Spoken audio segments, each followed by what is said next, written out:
भरणिवेशरमणीया दर्शनम्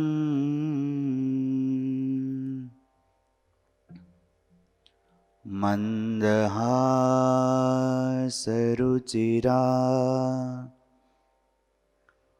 ननाम्बुजम्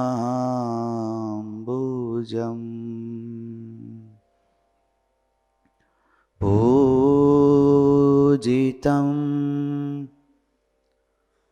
सुरनरो तमेर्मुदा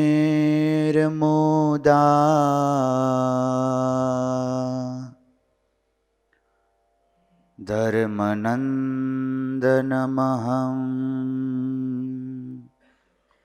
विचिन्तये।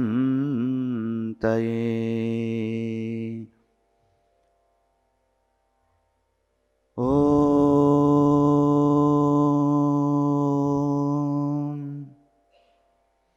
अवतारिणे श्री स्वामिनारायणाय नमो नमः। ॐ श्री हरिकृष्णाय नमो नमः। ॐ श्री पूर्णपुरुषोत्तमाय नमो नमः। बोलो स्वामीनारायण भगवाननी जय। हरे कृष्ण महाराजनी, घनश्याम महाराजनी जय। सर्वावतारी इष्टदेव भगवान श्री स्वामीनारायण निज मंदिर में बिराजी આપણને સૌ કોઈને દર્શન સત્સંગનું દિવ્ય સુખ આપતા વહાલા વહાલા ઘનશ્યામ મહારાજ, ગુરુદેવ શાસ્ત્રીજી महाराज, પૂજ્ય ગુરુ મહારાજ, જેમના સંકલ્પથી આપણે આ સત્સંગ કથામૃતમ નિષ્કુળાનંદ સ્વામી વિરચિત ધીરજાખ્યાન ગ્રંથની કથાનું શ્રવણ કરવાના છીએ એવા પૂજ્યપાદ સ્વામી, પૂજ્યપાદ રામસ્વામી, પૂજનીય સંતો, પાર્ષદો, હરિભક્તો અને વિદ્યાર્થીઓ બધાને ભાવથી જય સ્વામિનારાયણ. ધનુર્માસનો પ્રારંભ આજથી થઈ રહ્યો છે. શાસ્ત્રોક્ત રીતિ મુજબ ભગવાન આ માસની અંદર અધ્યયનનો પ્રારંભ કરેલો. વૈષ્ણવ પરંપરામાં એક એવી પણ ભાવના છે કે શિયાળો હોય, રાત્રિ વહેલી પડી જતી હોય એટલે વહેલા ભગવાન ગાયો ચરાવવા માટે જાય. એટલા માટે પ્રભુને સવારમાં પાકા થાળ અર્પણ કરવામાં આવે અને સાથે એ ભગવાનને ભાતું ભેગું આપવામાં આવે છે. આ માગશર મહિનો, માસાનામ માર્ગશીર્ષોહમ, મહિનાઓ તો 12 છે, પણ એ 12 મહિનામાં જો કોઈ ભગવાને એમ કહ્યું હોય કે આ મહિનો હું છું, તો એ આ માગશર મહિનો છે. ત્યારે આવા પરમ પવિત્ર મહિનામાં આપણે ધીરજ આખ્યાનની કથાનું શ્રવણ કરીશું. આજે આ કથાના પ્રારંભના પ્રથમ દિવસે ઘનશ્યામ મહારાજના સાનિધ્યમાં સૌ શ્રોતાજનોનું ભાવથી સ્વાગત છે. કારણ કે શ્રોતાઓ ન હોય તો પછી અહીંયા એકલા બેઠા બેઠા તો કાંઈ થાય નહીં. જ્યારે ભક્તના હૈયામાં ભક્તિ હોય, શ્રદ્ધા હોય અને વિશ્વાસ હોય, ત્યારે આ કથા સાંભળવાનો સંકલ્પ થાય અને એમાં પણ જ્યારે પ્રભુ કૃપા ભળે ને ત્યારે આપણે અહીંયા સુધી કથા સાંભળવા માટે બેસી શકીએ. નહીતર દેહ છે એ સાજું માંદું હોય તો એ નડે, મનના સંકલ્પો નડે, અન્ય બીજી આપણે કામકાજ હોય એ નડે. પણ આપણા સૌ કોઈ ઉપર ભગવાનની કૃપા થઈ છે, જેથી આપણે આ નિષ્કુળાનંદ સ્વામીની કથાનું શ્રવણ કરીશું.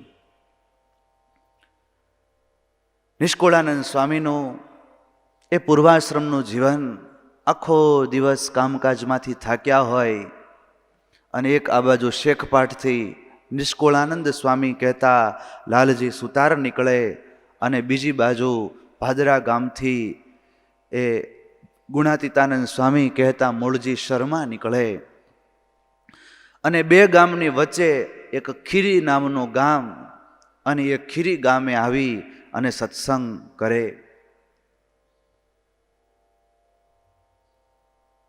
બાળપણથી જ પ્રભુ સાથેની લગ્ની અને સ્વામીએ એ પ્રથમ ગ્રંથ યમદંડ લખેલ અને ત્યારબાદ તો 22 જેટલા નાના મોટા ગ્રંથનું સ્વામીએ આલેખન કર્યું.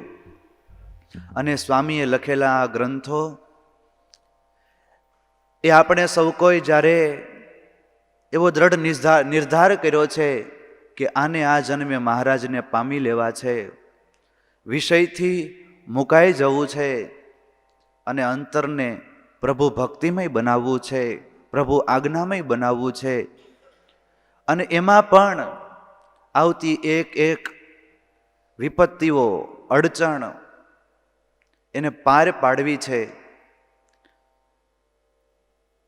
કારણ કે કોઈ પણ કામ કરવું હોય ત્યારે મુશ્કેલીઓ તો આવે જ, ધીરજ ધારવી પડે.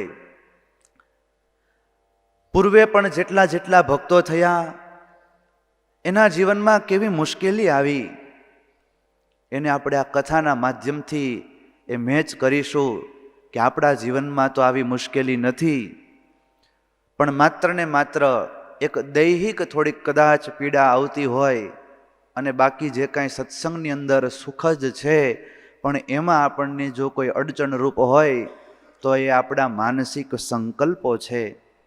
ત્યારે નિષ્કુળાનંદ સ્વામી આપણને તન અને મન આ બંનેથી પર થઈ અને એક આત્મા રૂપે નિજાત્માનમ બ્રહ્મ રૂપમ એ ભાવના કેળવી અને મહારાજને કેમ રાજી કરીએ એવું અનોખું બળ અને રક્ષા કવચ આ ધીરજાખ્યાન ગ્રંથ છે એ પૂર્ણ પાડશે. પ્રારંભમાં સ્વામી મંગલાચરણ કરે છે. સુખના સિંધુ શ્રી સહજાનંદજી, જગ જીવન કયે જગવંદજી, શરણાગતના સુખ કંદજી, પરમ સ્નેહી પરમાનંદજી.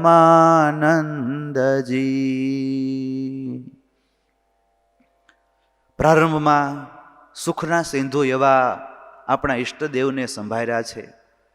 કારણ કે ધીરજાખ્યાન ગ્રંથ એમાં તો દુઃખની સામે લડવાની વાત છે, અને એ દુઃખની સામે કોણ રક્ષણ આપે તો સુખના સિંધુ એવા સહજાનંદજી દુઃખની સામે સુખ તો આપે પણ ભેગું સહજમાં આનંદ આપે. આપણને કદાચ આ સત્સંગ મળી જાય, સત્સંગમાં બધું મળી જાય, પણ સહજ આનંદ ક્યારે પ્રાપ્ત થાય તો સત્સંગના એક એક અંગને આપણે જ્યારે સ્પર્શ કરીએ ત્યારે. ષડંગી સંપ્રદાય છે એ સત્સંગના એ ગ્રંથ પ્રત્યેની આપણને શ્રદ્ધાઓ હોય, સંતો પ્રત્યેની ભાવના હોય, દેવ પ્રત્યેની આચાર્ય પ્રત્યેની, ભગવાનને પામવા માટે નીકળેલા આ હરિભક્તો પ્રત્યેની ભાવના હોય, મહારાજે બાંધેલા મંદિરો પ્રત્યેની ભાવના હોય, ત્યારે આપણને આનંદ આવે. અને જો કેવળ ને કેવળ આપણને આપણા મનના સંકલ્પને જ લાડ લડાવવાની ભાવના હોય તો દુઃખરૂપ થાય. ત્યારે એ મનથી ઉપર લઈ જતો આ ધીરજાખ્યાન ગ્રંથ લખે છે. ભગવાન સ્વામિનારાયણ સુખના કંદ તો છે, પોતાના શરણે આવે એના બધાય ગુનાને મહારાજ માફ કરે. એના ગુનાને માફ કરી પોતાના શરણે રાખી અને સુખ અર્પે છે. તેમ છતાંય ભગવાનના ભક્તને દુઃખ આવે, કારણ કે આ જગત છે ને આખું દુઃખાલય છે. વરસાદ વરસતો હોય અને વરસાદ વરસે ત્યારે વરસાદ તો બધાયને પલાળે, પણ એનાથી જો રક્ષણ પામવું હોય, છત્રી લઈ લઈ, રેનકોટ પહેરીએ, સજા હેઠે વયા જાય તો સહેજે સહેજે આપણને એ વરસાદથી રક્ષણ મળે. એમાં દુઃખમય જગતની અંદર દુઃખોમાંથી પાર પડવું હોય તો આવા સંતોના જે સમાગમ રૂપી સમજણ છે એ આપણે દ્રઢ કરીએ તો આપણે પણ આ જગતના દુઃખો એમાંથી પાર પડી જઈએ. અને ભગવાન પાર પાડે છે. જેમ જપાળે જનની પુત્રને બહુ બહુ કરીને જતન, એમ જાળવે નિજ જાનને બહુ ભાવે કરી ભગવાન. એક માં એ પોતાના દીકરાને જાળવે. એ દીકરો નાનો હોય, પથારી બગાડે તો માં પોતે ભીનામાં હોઈ જાય અને પોતાના દીકરાને સૂકામાં સુવડાવે. એ બાળક રમવા માટે આઘું ગયું હોય તો માના અંતરમાં ચિંતા હોય કે મારા દીકરો કેમ હશે, હજી મોડું થઈ ગયું, કેમ આવ્યો નહીં. કદાચ એવું મન મનાવી લે કે હમણાં 11 વાગે આવે પણ 11:15 આવશે, પણ 11:15 જો 11:30 થાય ને તો એ માં ગોતવા માટે નીકળે. એવી જ રીતે મહારાજ પણ ભગવાન છે, એ ભક્ત વત્સલ છે. એ ભગવાન પોતાના ભક્તને જેમ માં બાળકને સાચવે એમ સાચવે છે. ત્યારે ભગવાન સાચવે છે એ વાત તો સાચી, પણ કોને કોને સાચવા છે અને કેવી કેવી રીતે સાચવા છે એ કથાઓ નિષ્કુળાનંદ સ્વામીએ લખી. એ ધ્રુવજીનું આખ્યાન, પ્રહલાદજી, વિભીષણજી, અંબરીશજી, એ નળ રાજા, હરિશ્ચંદ્ર રાજા, જયદેવ રાજા, એ બધાના આખ્યાનો સ્વામીએ આમાં આલેખિત કર્યા છે. ત્યારે એ કથાઓ એ આપણે સાંભળવાની છે.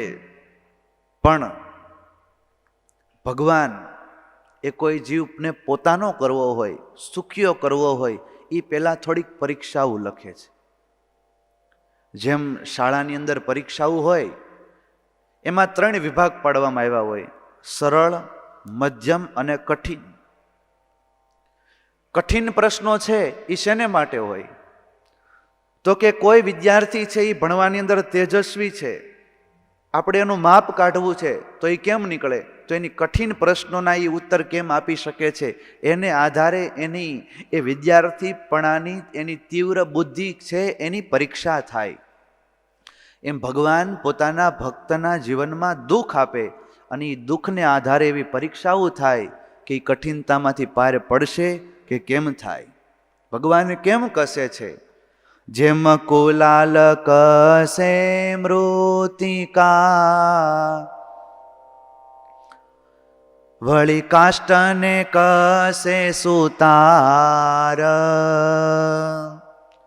દરજી કસે દુકુલને, લોહને કસે લુહાર. સ્વામીએ દ્રષ્ટાંત આપ્યું, દરજીનું આપ્યું, કુંભારનું આપ્યું, લુહારનું આપ્યું અને આગળ એક દ્રષ્ટાંત સ્વામી એ સલાટનું આપે. બધી પંક્તિઓનું આપણે ગાન નહીં કરીએ, પણ એ ગાનમાં સ્વામી શું કહેવા માગે છે એને સમજી અને આગળ વધતા જઈશું. કોઈ માટી છે એને એમ હોય કે મારે ઘડો થવું છે, અને કુંભાર લઈ આવે અને ઘરે લાવીને ઢગલો કરે અને એને દીવો કરે તો એમાંથી માટલું ન થાય. ઝવેર બાપા, એને માટલું થવું હોય ને તો એને ઘડાવવું પડે, એને કસાવવું પડે, અને એ કસોટીમાંથી પાર પડે ને પછી એમાંથી સરસ મજાનું માટલું થાય. પણ ખાલી કુંભાર માટલું બનાવે એટલે એ માટલું ન થાય. પછી માટલાને અગ્નિ પરીક્ષા થાય, એની અગ્નિમાં તપાવવામાં આવે. અગ્નિમાં તપાવવામાં આવે પછી કોઈ લેવા માટે જાય ને એ પણ ટક ટક ટક ટકોરા મારે. ઓલું માટલું એમ કહે કે આટલી પરીક્ષા થઈ છતાંય મારામાં શું એવી ઉણપ છે. પણ લેવા આવનાર છે એ ચેક કરે કે આમાંથી એ અવાજ આવે છે ને વ્યવસ્થિત, તો જ આ પાણી મીઠું કરશે, એ અંતરનો ગોળો એને ટાઢો કરશે. નહીતર એ છે એ અંતર ટાઢું નહીં થવા દે, પેટ ટાઢું નહીં થવા દે.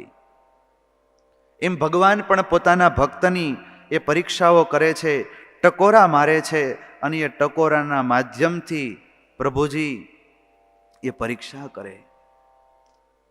બાળક હોય એને દુઃખ પડે ત્યારે શું કરે? એની માં મારતી હોય ને તો એ બાળક એની માના પાલવમાં સંતાય. એની માં મારે તો એ પછી રોડે જાતી કોઈ બાઈ હોય એને એમ ન કહી દે કે તું મારી માં થા આવે. કેમ? એને વિશ્વાસ છે, દ્રઢ ભરોસો છે. એમ ભગવાનનો ભક્ત પણ હૈયે એવો દ્રઢ ભરોસો રાખીને બેઠો હોય કે મુશ્કેલી આવે, વિપત્તિ આવે, કઠિનાઈ આવે, પણ બધાયની અંદર પાલવ તો એ મારા પ્રભુનો પકડું. એના અંતરની અંદર એવી દ્રઢ ગાંઠ બંધાણી હોય કે બસ મારો ઠાકર કરે એ ઠીક, પછી મારે કોના બાપની બીક, મારા પ્રભુ જે કરશે ને એ જ મારું. પણ એવા ભક્ત બનવા માટે ખૂબ કઠણ કામ છે. ભક્ત થાવું ભગવાનના છે જો કઠણ કામ, સુખ સર્વે સંસારના કરવા જોઈએ હરામ. ભગવાનના ભગત થવું ને યોગી સ્વામી એ બહુ કઠણ કામ છે. ડોક્ટર થવું હેલું, એન્જિનિયર થવું હેલું, વકીલ થવું હેલું. અરે કદાચ ભણી ગણીને થવું કઠણ હોય તો કોકની લાગવગ હોય ને તો એ લાગવગથી પણ થઈ જાય. ગુરુકુલમાં એડમિશન લેવું મુશ્કેલ હોય પણ રામસ્વામીને રાજી કર્યા હોય તો મળી જાય ને. એવી રીતે ભગવાનને જો રાજી કરીએ તો જ એ ભગવાનને આપણે પામી શકીએ. ભગવતપણાના ગુણ આવે. ત્યાં કોઈ જાતની ચિઠ્ઠી ચબરખી કે ઉતાવળ હાલતી નથી. માટે આપણે સૌ કોઈએ એ ભગવાનના ભક્ત થવા માટે કમર કસી છે. અને અમને સંતો એમ કહે કે આપણે કેસરિયા કર્યા છે. ત્યારે એવા ભક્તોના આપણે આખ્યાન સાંભળીશું. કેવી કઠણાઈ આવી, પરિવારમાંથી કેવી મુશ્કેલી આવી, તો પણ એમણે કેવી સમજણ રાખી. એ ભળી ન ગયા. જેમ કોઈ ભરવાડ છે એ ઢોર ચારવા માટે જાય તો એ પોતાની માટે ભાતું ભેગું લેતો જાય. એ એવો વિચાર ન કરે કે હાલો આપણે ભેગી ભેગી બકરા ચારવા જાય છે ગદબ ખાઈ લેવું. એમ જેને ભક્ત થવું છે એને એવો દ્રઢ નિશ્ચય રાખવો પડે કે જગતના જે લોકો ભોગ ભોગવે છે એ મારે ભોગ ન ચાલે. કદાચ જગતના લોકો મને એ માર્ગે લઈ જાય તો પણ મારે તો મારું ભાથું ભેગું કરવું પડે. અને નિષ્કુળાનંદ સ્વામી આપણને આધ્યાત્મ માર્ગના મુસાફરોને આ ભાથું ભેગું કરશે.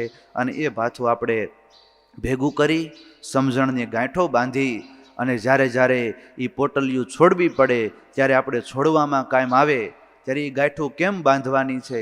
જો બાંધીને મૂકી રાખીએ તો કાયમ ન આવે. એટલે મહારાજે વચનામૃતમાં કહ્યું ને કે શ્રવણ, મનન અને નિધિધ્યાસના માધ્યમથી એ ગાંઠું એ આપણે અંદરથી બાંધી રાખીએ તો કાયમ આવશે. ત્યારે આપણે એ ભાવથી આ કથાનું શ્રવણ કરીશું. નિષ્કુળાનંદ સ્વામીને જે કથા કહી છે એ ભાવને આપણે દ્રઢ કરવાનો પ્રયાસ કરીશું.